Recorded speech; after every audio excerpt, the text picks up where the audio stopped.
It is my privilege to be here this evening with Jack Ma, one of the great entrepreneurs of our time, of course, the founder of Alibaba. And we have so many things to talk about over the next half an hour. And of course, we also want to try to get to your questions as well. We're going to talk about Alibaba, of course, but also China, the Trump world that we all live in, globalization, trade, and so many other issues.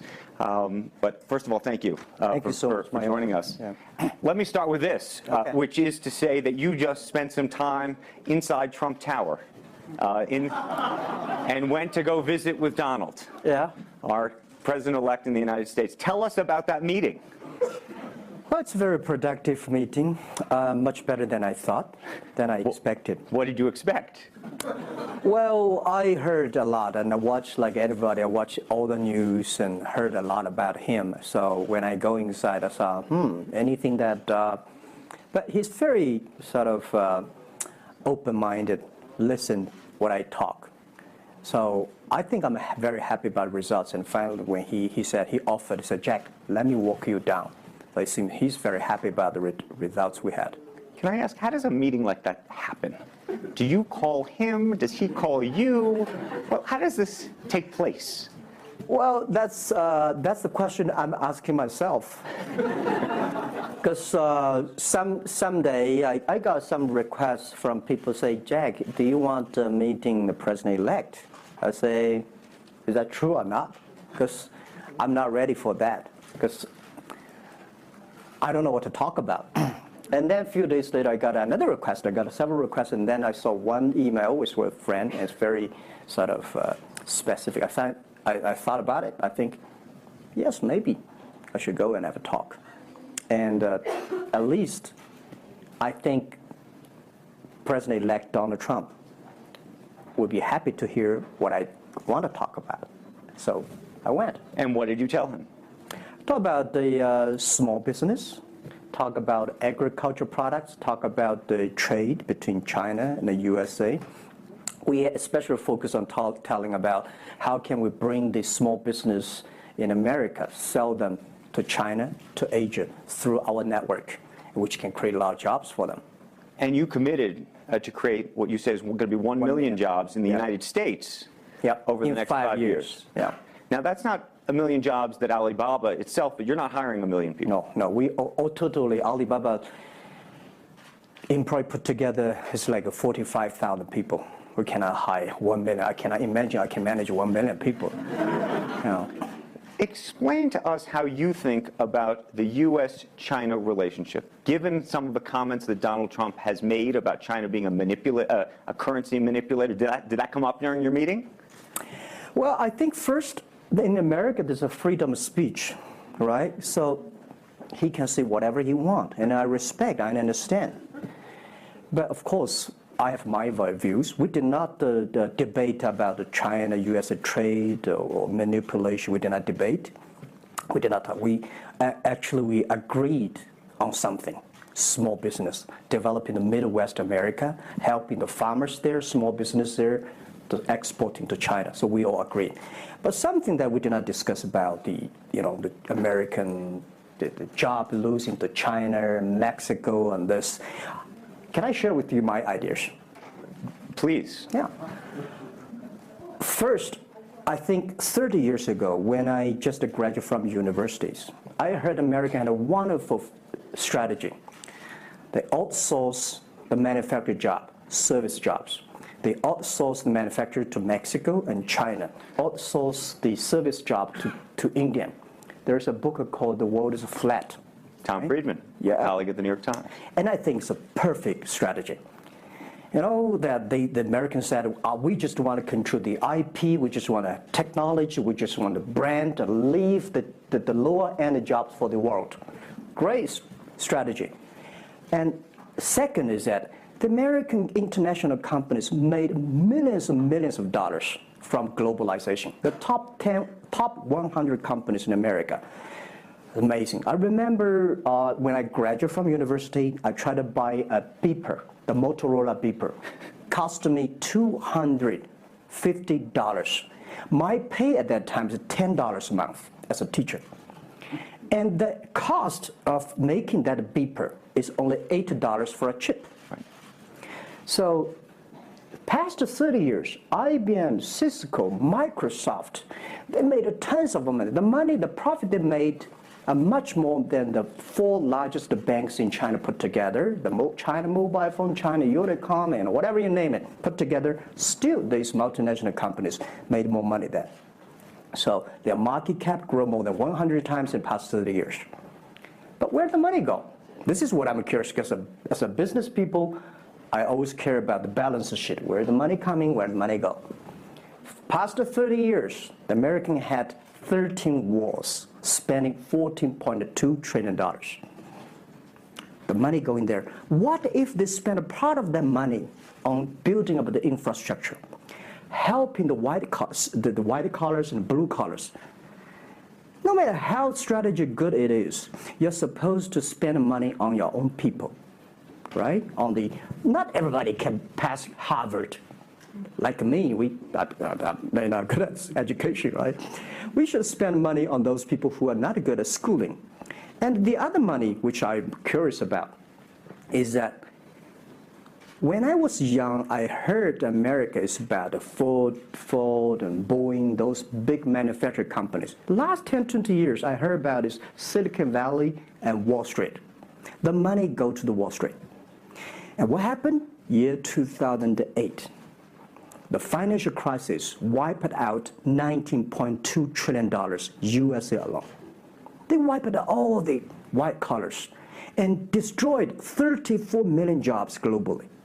So what if the money is not Wall Street? What if the money spent on the Middle East, Middle West of the United States, developing the industry there? That could be changed a lot. So it's not the other countries steal jobs from you guys. It is your strategy. Okay, but you do not distribute the money and things in a proper way. This is what I. And now we're having a backlash. And that backlash is a rebuke of globalization. And so much of the conversation, frankly, that we have here, and that backlash is happening in the United States. But I will say President Xi was here yesterday. You had lunch with him. And he was quoting Abraham Lincoln. What did you make of that? Well, I would say that globalization is a great stuff. It's the USA, it's developed countries to teach us how to do globalization. I remember 2002 or 1 before China joined the WTO, everybody in China was worried. Me, I was worried. Because what if all the international products come to China, destroy our industry, and we have to lose a job? So convince the China, after 20 years, then you guys are telling, say, this is a terrible thing. I believe globalization is good, but globalization needs to be improved. This is Donald Trump, President-elect, want to solve it, the problems. That globalization, I think, should be inclusive globalization. In the past 30 years, the globalization was controlled by 60,000 big companies. 100 years ago, globalization was controlled by several kings and emperors. What if next 30 years we can support 6 million business doing business across the board? What if in next 30 years we can help support 20 million small business can do business across the board? So this is something which I believe globalization should be inclusive. And do you think that the words of President Xi will happen in reality, which is to say that China has largely acted on its own behalf for many, many years, and now is effectively saying that the U.S. needs to continue acting on everybody else's behalf? Yeah, I think, the world needs some, Mr. Xi yesterday said, it's a wonderful time, it's a best time, or the worst time. The world needs a new leadership. But the new leadership is about working together. This is what I understand. We do not necessarily need one specific leader to teach us what to do, what not to do. But the world have to partner together. This is what I think. And I think as a Chinese, as a business people, I feel proud for what President Xi said yesterday. As a business person, I want the world to share the prosperity together, to join the force together. as a Chinese, I'm happy about what he committed. Yesterday he said, he speaks like us, takes the responsibility of the second largest economy. As the China's second largest economy, he has to take some responsibility. This is the first time I heard a Chinese leader make number commitment. He said, next 10 years, we are going to import $8 trillion US. This make me feel excited because China is transforming from exporting to importing. If there's a concrete number, if we can fulfill it, this is going to be huge change to the China and to the world. But don't you think that it's easier today for China to be interested in globalization because of the benefits that can accrue to China because you're continuing to develop than it is for countries that are, quote unquote, developed? Well, first, the WTO rule is not designed by China. It's not made by China. I will say there's something that I want to change. The WTO is designed, a lot of rules designed for big companies in the past 30 years, and only big companies can do it. And China definitely benefit a lot from opening. I think China should learn one thing, that we grow in the past 30 years. It's because we open to the world. If we continue to open to the world... Not fully. Okay. An American business that wants to effectively go into business in China has a very difficult time, has to partner effectively with a company that's there already. This is why I said China has problems too. The world has problems. And China definitely has a lot of problems. China should open, should be more confidence. This is what I feel yesterday. I feel the confidence of Mr. Xi that he is ready to open more to the world. This is what I suggest, that we should solve the problem by business community, right, by negotiation. WTO, China joined WTO for like, 20 years or 70 years, I don't know the number. But the past 2 years, that I think we as a business, we as a country, we as the world, we have to review something. Right. But not because unbalanced things, we stop it. You've been calling for something called EWTP. Yeah. What is that? This is what I would talk about, is that the WTO was great, but they mainly designed for developed countries, big companies. There's no opportunity for small business. We want to build up an EW, Electronic World Trade Platform, to support young people, small business, things through mobile phones, internet, they can sell and buy across the board. And the other thing is that WTO is a very interesting organization. When you put the Doha round, when you put 200 government officers in a one room, ask them to agree on something, it's impossible. I can never imagine that they can agree on something together. Business should be designed by business people. So we believe EWTP should be something that the business people sit down together, agree on something, negotiate on something, and get endorsement from the government. I want to talk a little bit about Alibaba and the model itself, because I think for many in the West, if you will, they don't necessarily understand it. And to the extent that the extent that I could try to compare it to Amazon, which I know you think is an unfair comparison, one of the things that's so fascinating to me is that Amazon and Jeff Bezos have pursued what might be described as a very asset-heavy business model. They're buying airplanes. They want to own the entire supply chain from beginning to end. And Alibaba has effectively an asset-light business. It is very much, in terms of the retail piece of this, the opposite. You don't want to own the warehouses. You don't want to own the logistics companies. How do you think about that? Is Jeff Bezos right, or are you right? And is there going to be a meeting in the middle? I hope both are right.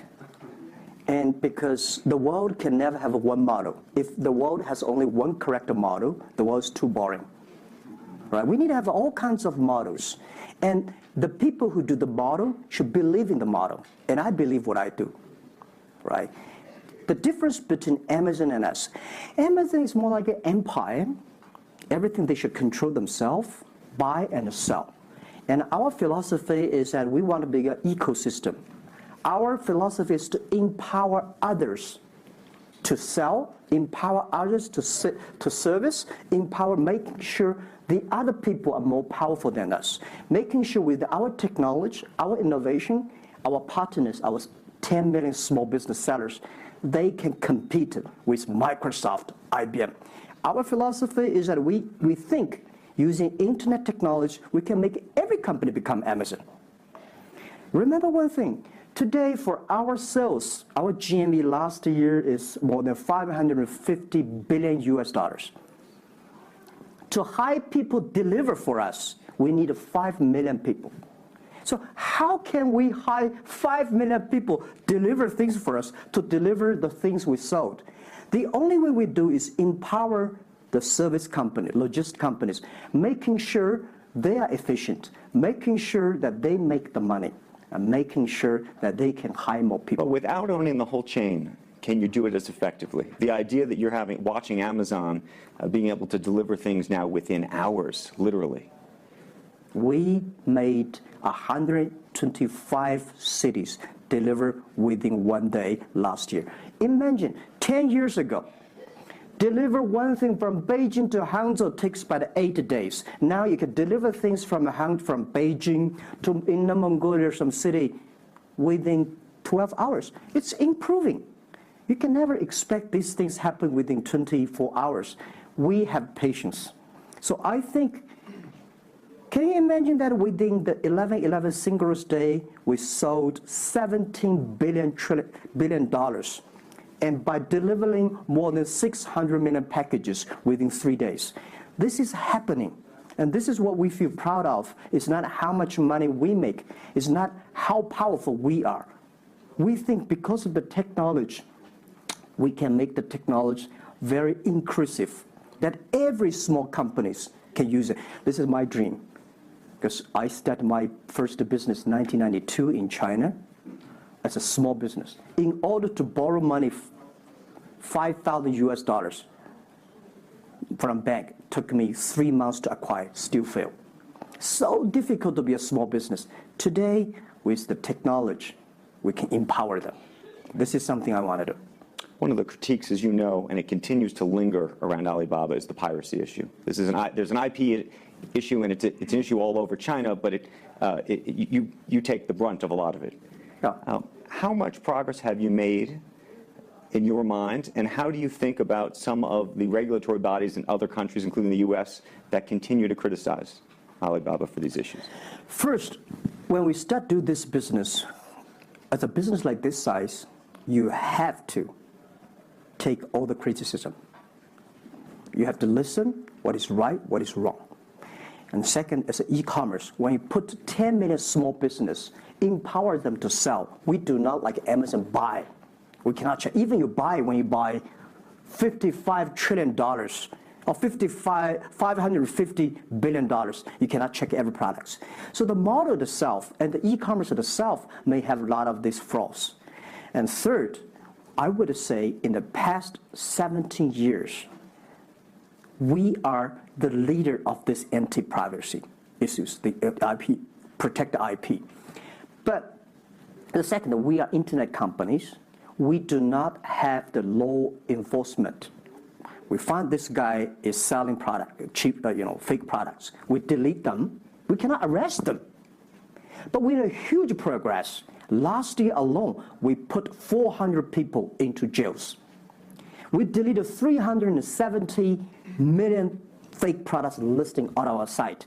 I would say we are the leaders, and we are using the big data to check who's buying, who's manufacturing, who's selling, what is the address.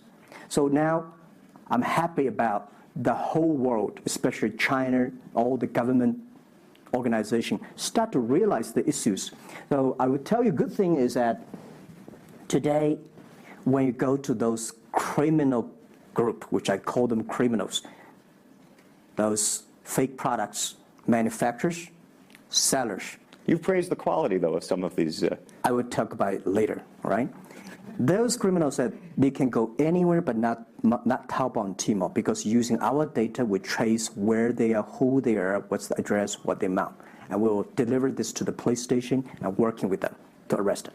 The quality issues is something I want to share with the people. It's not about praising the fake products.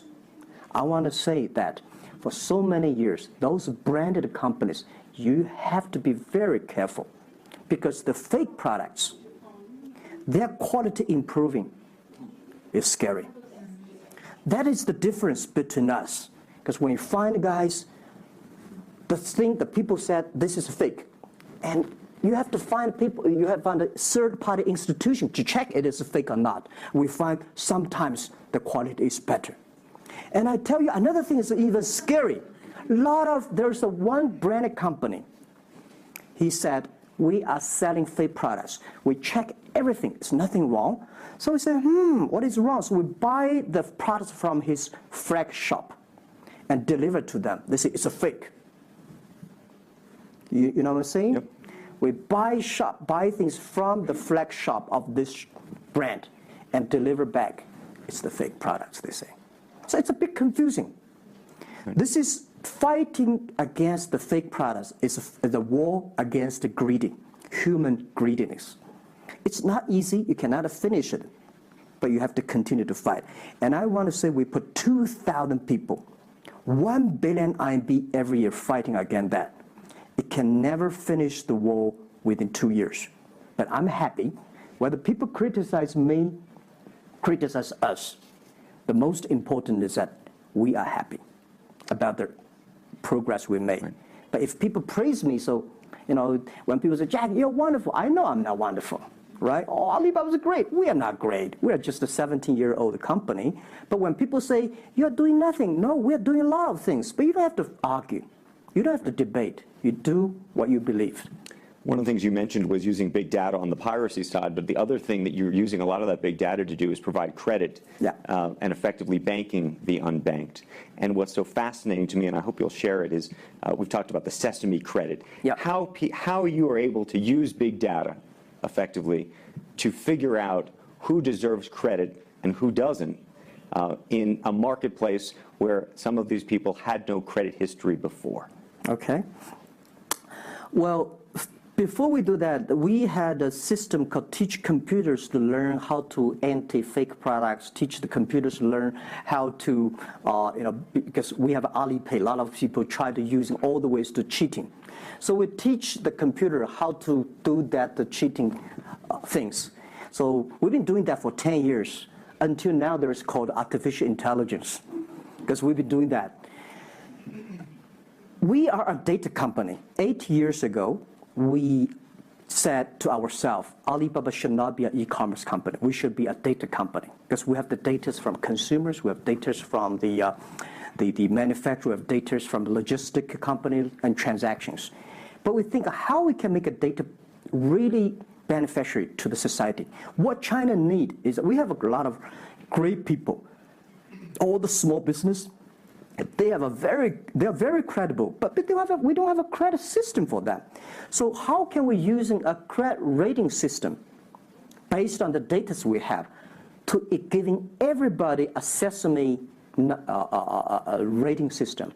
That is so powerful in the past 4 years because every individual, every small business, if they have been using our services, we give them a rating system. So we're giving loans in the past 5 years. We're giving 5 million business loans. They only borrow $5,000. 3 minutes, we can decide whether we should give you money, how much you want to give. Within 1 second, the money will be in your account. And 0 people touch, so we call it 310. And even today, the Sesame rating system become people dating. The mother-in-law want to say, hey, you want to dating with my daughter? Show me your rating system of the Sesame card. So it's so funny. We go to people want to rent a car, people want to rent a bicycle. They will say, show me your Sesame cards. Good. Because if they do not pay back, if they do not fulfill, the rating system is going to low down and they can never rent a house. Right? This is what we want to build up, the system. That if you sell or buy fake products, the Sesame cards will show. I'm going to open up to questions, but a final one from me. There's been a lot of speculation that you're going to get into the business of Hollywood. Your name has appeared, Alibaba Group, at the beginning of a couple of big films recently. What is the ambition for Alibaba in the entertainment world? the beginning was like this. Several years, every 5 years, we have a review for our strategy. Now, our strategy is always to look at the 30 years and 10 years. And every strategic decisions we make, we have to ask one question. Did this decision we made solve society problem? Because we believe the bigger social problem you solve, the more successful you are.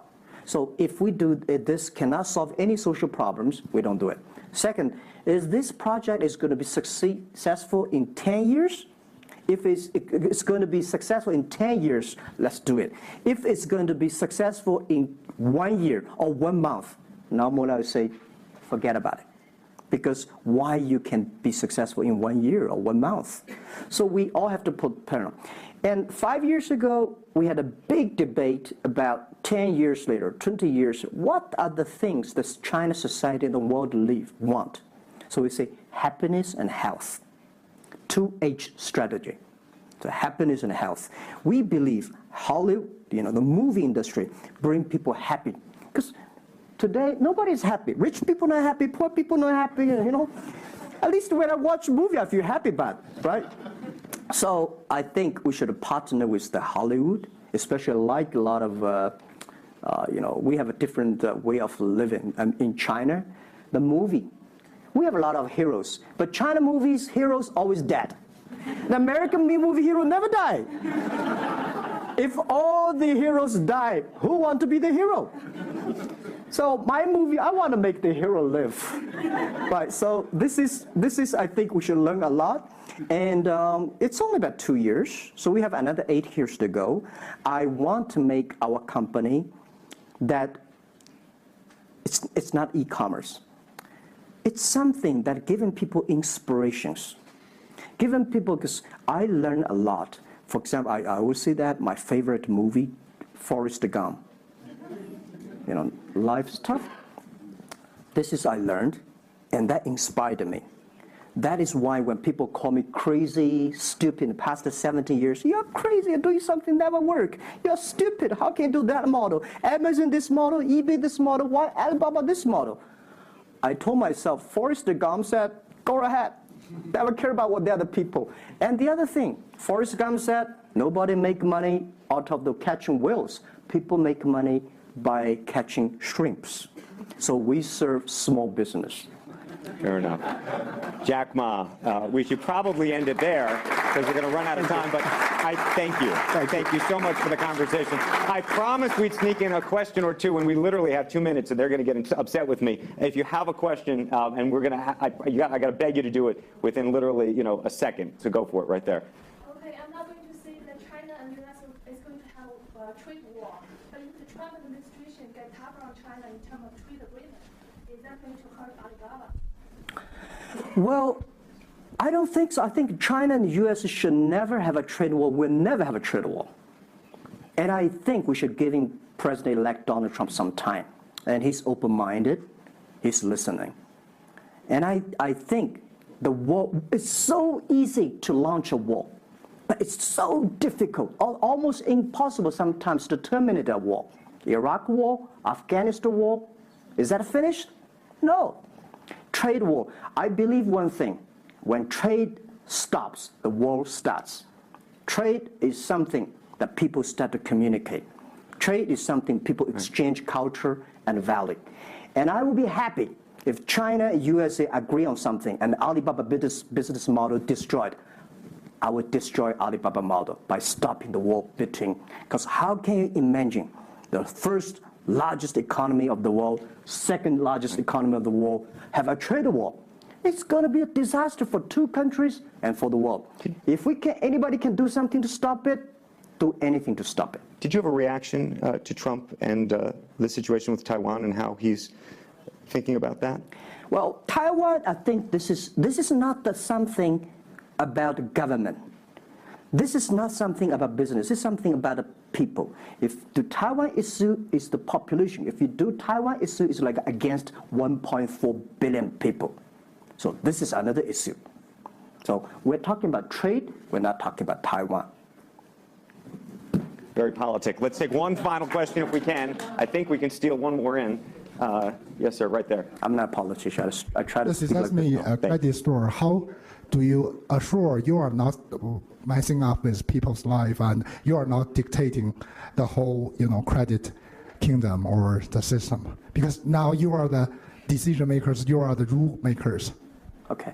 First, I'm not sure. People say, oh, this is uncertain world. Every day is uncertain. The only certain day was yesterday. I'm not sure about that in the future I will dictate, I will be stupid. That's why I should retire early when I'm young. That is why I have a lot of things that I dream I want to do. I want to do philanthropy, I want to be a teacher, I want to go back to school, I want to do the environment. And the world is so wonderful. Why should I be the CEO of Alibaba all the time? I'm coming to this world not to work. I want to come to this world to enjoy my life. I don't want to die in my office. I want to die on the beaches. It's a wonderful message. Jack Ma, thank you for the conversation. Well, can I say one last sentence? Yes, please, please. I just want to give my last advice to any people here that every government should pay attention to in the next 30 years are critical for the world. Every revolution, technology revolution takes about 50 years. The first 20 years, technology company. Next 30 years, the implication of the technology. Focus on next 30 years. The first 20 years, eBay, Amazon, Facebook, Alibaba, Google. Good. The most important is that make the technology inclusive, make the world change. This is 30 years. Next, pay attention to those people who are 30 years old, because those are internet generation. They will change the world. They are the builder of the world. Third, that let's pay attention to the company who have fewer than 30 employees. So 30 years and 30 years old and 30 employees. That can make the world much better. Jack Ma, thank you very, very much. Thank you. Thank you.